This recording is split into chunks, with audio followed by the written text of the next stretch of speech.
Mr. Worthington at his Staffordshire home with daughter Maxine. Image, SWNS. Stuart Worthington, 94, nearly lost his leg at the Battle of Monte Cassino in Italy in 1944 when shelled by a German tank while Stuart Worthington yesterday serving with the Royal Hampshires. Mr. Worthington said last night, "I fought and nearly died for my country, but it seems I'm not worth £80 a month." Yesterday his daughter Maxine said, this machine could help extend his life by spotting problems easily, quickly and painlessly. Mr. Worthington, who only survived by pretending to be dead in a shell hole when German soldiers started shooting any wounded still alive, has suffered lifelong pain, and more than 30 years ago he developed diabetes.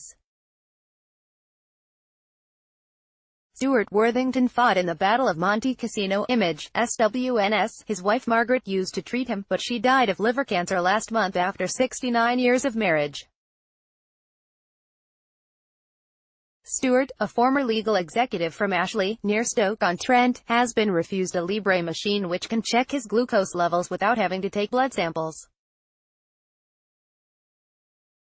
Maxine said her father, who has type 1 diabetes and also survived bowel cancer 4 years ago, said, "My family and I feel that after my father has served his country, nearly lost his life, been left disabled and paid his taxes his whole life, the least the country should do in return is to supply this life-changing piece of kit to my father. He doesn't want anyone's pity.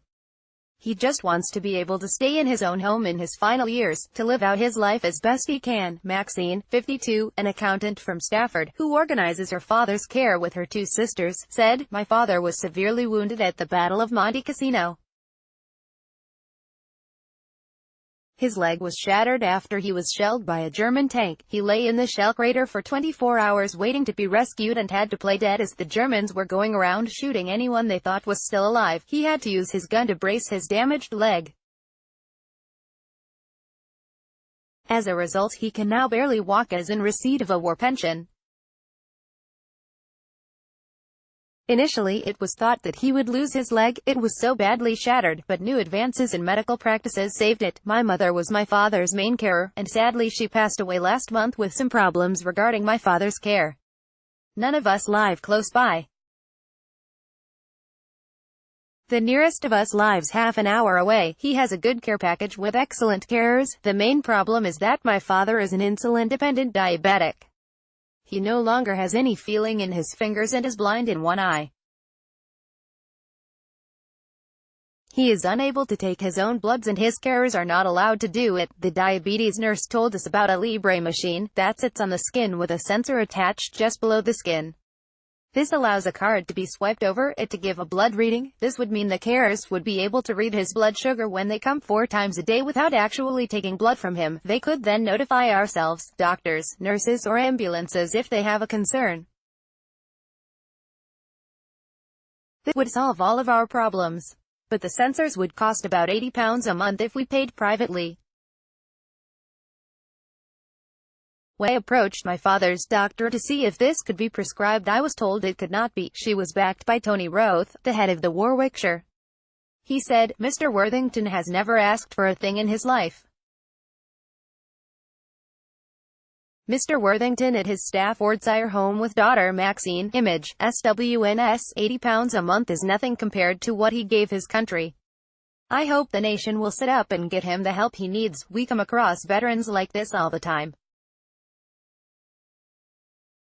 We get involved in funding veterans with PTSD, homelessness and mental health issues, and we help the families as well. It is as though the country does not care for people who risked their lives to serve their country. A spokesman for Staffordshire and Stoke-on-Trent Clinical Commissioning Group said, "In the absence of nice guidance on freestyle Libre, decisions on whether to fund this technology are being taken locally.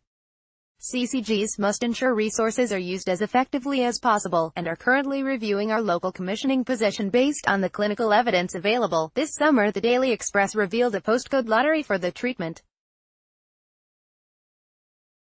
Only 9,690 people across Britain have been prescribed the life-saving system with a skin patch, and about 490,000 have been denied it.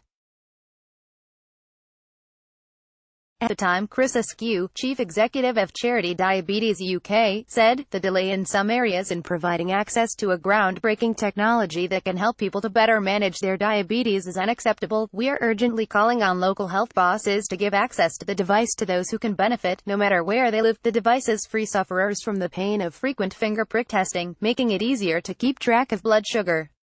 Downing Street declined to discuss whether Mrs. May got the Freestyle Libre through the NHS or was paying for it privately.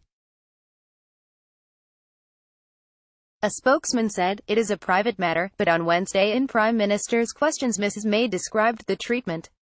She told MPs, "I use a Freestyle Libre, and it is now available on the National Health Service, but it is not the only means of continuous glucose monitoring that is available on the NHS. Yesterday I saw a letter from a child, a young girl, who had started on the Freestyle Libre, but, because of the hypos that she had been having, had been moved to a different glucose monitoring system.